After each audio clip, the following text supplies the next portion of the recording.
ガンダム GP04G ガーベラ。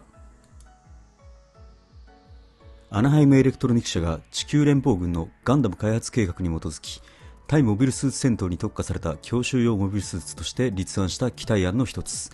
格闘戦及び白兵戦を主幹に据え、前線への速やかなる到達と迅速なる戦闘の展開を可能とするステルムブースターを装備している。初期仕様では RX78、GP01 ゼフィランザスと重複する要素が多かったため GP04G のプランは最終的に計画から除外されることになった。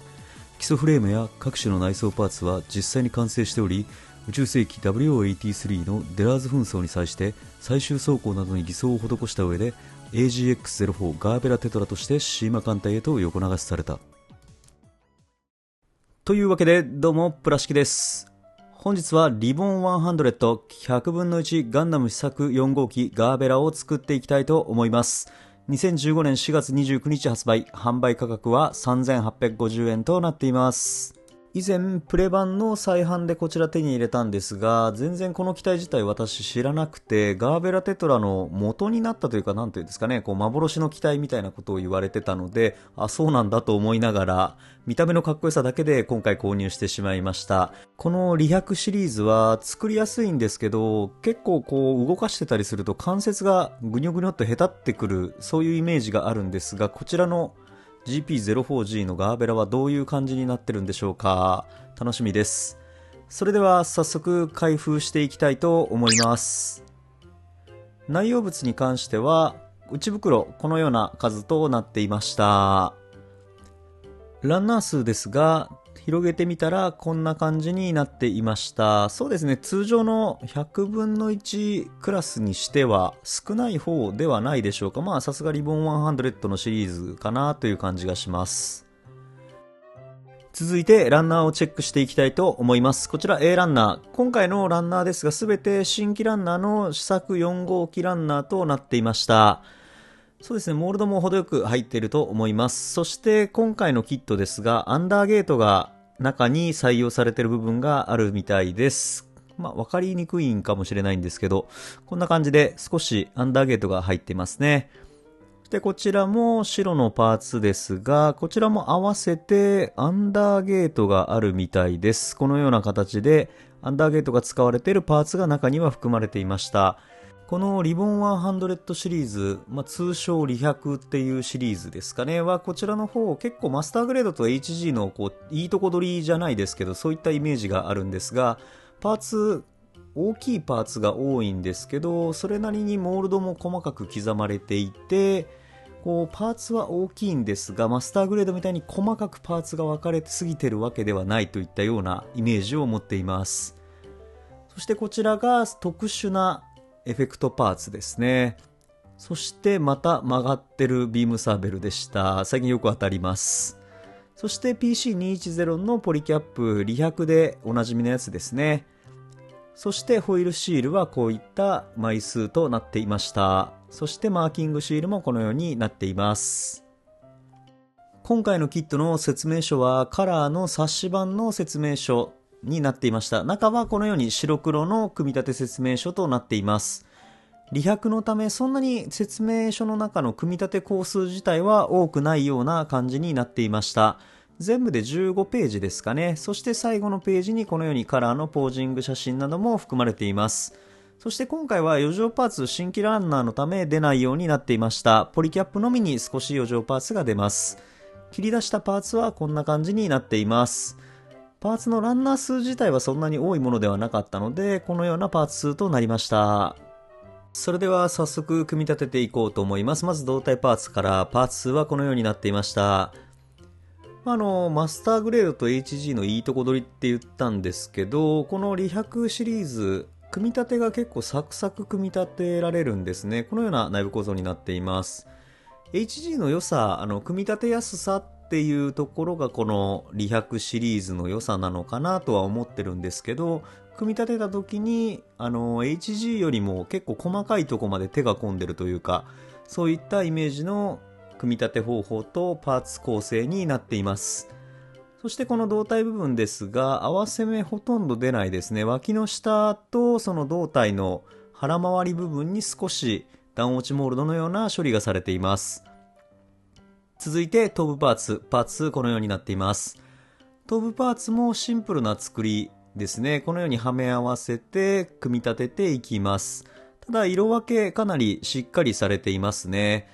組み立てただけでもこのような仕上がりとなっていました。合わせ目に関しては前後で挟み込むため合わせ目出てるんですが、この位置の合わせ目、パッケージ見るとこの位置線が入ってるんですよね。なのでわざとこの位置に線が来るようにしてるのかもしれないですね。それではワン部パーツ2このようになっています。ワン部パーツの構成も非常にシンプルなこのような構成となっています。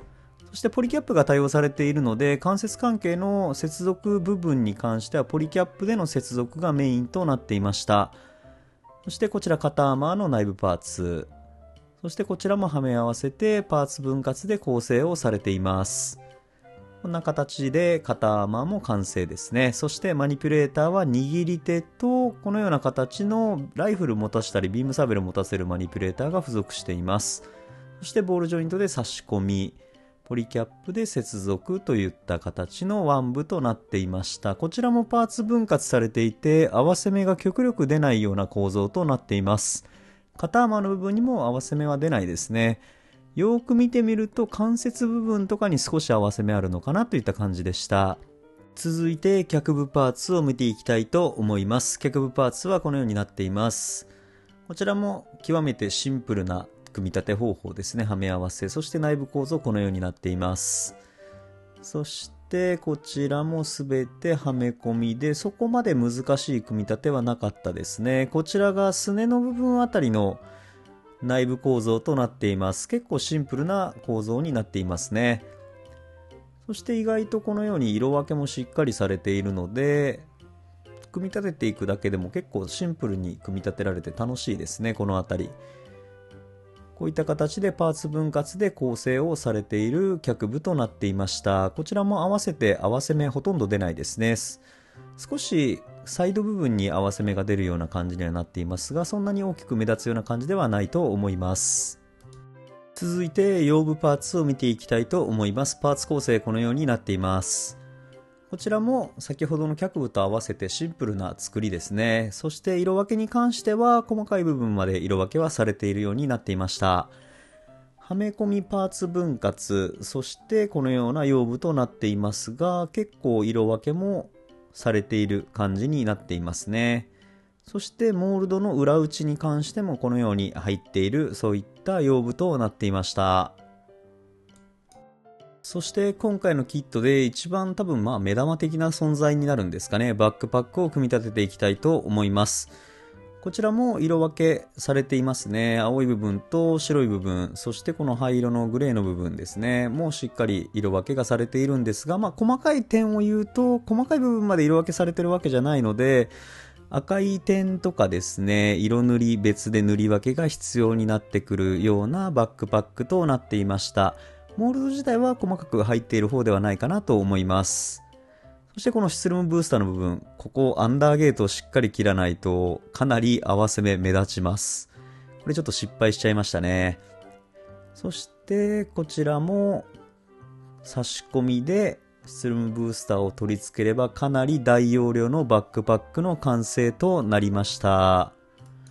武装類見ていきたいと思います。こちらロングレンジライフル。こちらはモナカ構造のライフルとなっていたんですが、パーツが分割をされているので、意外と合わせ目目立たないような作りとなっていました。そしてそれぞれ稼働する箇所が多いですね。このようになっていて、後ろの部分のこちらは白いパーツ、別パーツとなって構成がされていました。結構このパーツかっこいいですね。そしてこのエフェクトパーツ、この位置につけるパーツでした。このような感じでロングレンジライフル完成となります。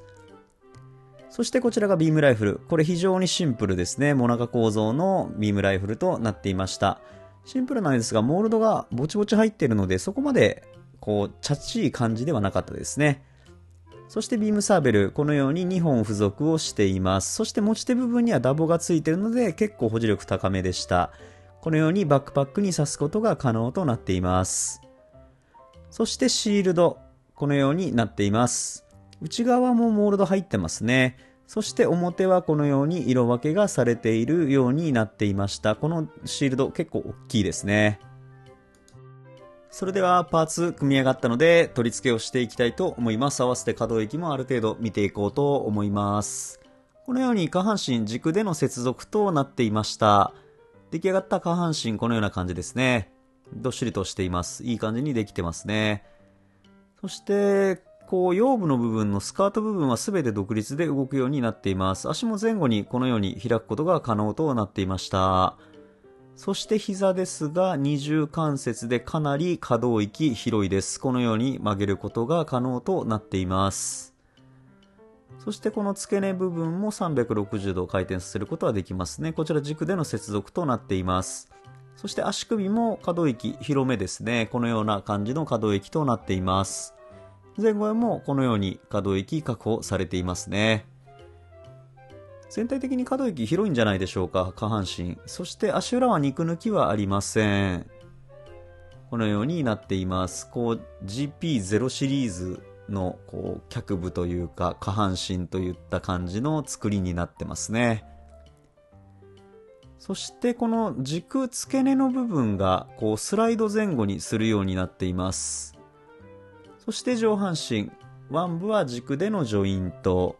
同じように両側取り付けをして、このような上半身ですね。そして肩アーマーに関してはこの位置まで上げることができます。可動域かなり広いですね。手をこのような位置まで上げることも可能となっています。そしてこのように上腕部360度、そして肘部分はこの位置まで曲げることが可能になっています。そしてマニピュレーターはボールジョイントのため360度回転させることが可能になっています。そしてこの付け根部分も軸のため360度、そしてこの前に出す可動域かなり広いですね。両手持ちも可能になっているようです。かなり前に出す動作得意ですね。そしてボールジョイントで頭部を接続。このような上半身となっています。頭部も可動域かなり広いですね。このように前後にも動かすことが可能ですし、360度を回すことも可能となっています。ただこの頭部アンテナ結構細いんで折らないように気をつけた方がいいのかなという感じがしました。そしてバックパックを2つの軸でポリキャップで接続をしていきます。このような形で接続したら上半身の完成ですね。この位置にスルムブースターがつくようになっています。そして胴体と下半身は軸でのジョイント、ポリキャップでのジョイントとなっています。これで本体の完成ですね。結構わからないとは思うんですが、このキットずっしりしてるんですよね。重たいです。中身が詰まってるようなそんな感じの重さがあります。そして胴体部分このように前後左右可動域広めに取られているキットになっていました。これで GP04 ガンダム試作4号機ガーベラの完成となります。GP04 試作4号機ガーベラ完成しました。どうでしょうか、このいでたち。そしてこの何というんですかね、この密度感と言ったらいいんでしょうか。この感じが非常にかっこいいです。そしてこのようにビームライフルを持たせてみました。ポージング少し見ていきたいと思います。そしてこちらがロングレンジライフル。このように両手持ちすることが可能になっています。付け根の可動域がかなり広いので、このような形で両手持ちすることもできるようになっていました。この武装かっこいいですね。そしてビームサーベル。こちらのシールドもまた色分けされていて非常にかっこいいシールドとなっています。そして先日動画でもアップしたガーベラテトラとの比較ですね。100分の1と144分の1なのでサイズがちょっと違うんですが、この肩アーマーの部分のスラスターとふくらはぎ部分のスラスターがなんとなく面影あるかなっていうぐらいのイメージですかね。さあガンダム GP04G ガーベラどうだったでしょうか。かっこいいキットに仕上がってるんじゃないでしょうか。皆さんいかがだったでしょうか。今回リボン100分の1ガンダム試作4号機ガーベラを作った感想ですが、リボン100の特徴でもある100分の1のボリュームをサクッと組める良さが出ているキットかなという印象を受けました。合わせ目も少なく色分けなどもある程度されているので、組み立てるだけでもかなり力強いキットが出来上がりました。付属のマーキングシールを貼るだけでも印象かなり変わりそうです。背面のシュトルムブースターを装備するのとしないのでかなり印象も変わるんで面白いですよね。リボン100にありがちな関節のふにゃふにゃ具合も今のところはありませんでした。補助力高めだと思います。ただガシガシ動かして遊ぶ方は関節の補助力落ちる可能性はあるかもしれません。組み上げるのもマスターグレードに比べると比較的容易に組み立てることができ、組み上がった時のプロポーションも良いため、マスターグレードは難しいけど100分の1サイズのキットを作ってみたいという方にはおすすめかもしれません。それでは今回はこの辺で。初めての方もいつも見てくれている方もご視聴ありがとうございました。よかったらチャンネル登録などしてもらえるととても嬉しいです。それではまた次の動画でお会いしましょう。